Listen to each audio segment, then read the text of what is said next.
Penyanyi Pinkan Mambo semakin serius menekuni dunia bisnis kuliner.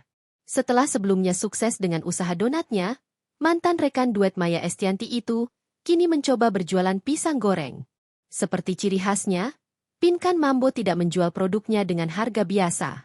Satu pisang goreng buatannya, ia bandrol dengan harga Rp30.000. Yang paling mencengangkan, adanya pilihan menu pisang goreng, jalur cepat, atau fast track, yang ditawarkan Pinkan. Untuk layanan istimewa ini, perempuan kelahiran Jakarta, 11 November 1980 itu memberinya harga yang sangat fantastis, mencapai Rp5 juta. Pinkan Mambo mengklaim, pasangan selebriti Raffi Ahmad dan Nagita Slavina menjadi pelanggan yang selalu repeat order. Fast track pisang sekarang Rp5 juta udah bukan Rp2 juta, kata perempuan 44 tahun ini, dikutip dari tayangan YouTube Insert Live, Rabu, 3 September 2025.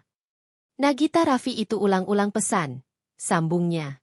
Pinkan Mambo juga menyebut para sultan atau orang-orang kaya yang memesan pisang gorengnya secara fast track. Ibu 5 anak ini sadar menjual pisang goreng dengan harga yang relatif mahal.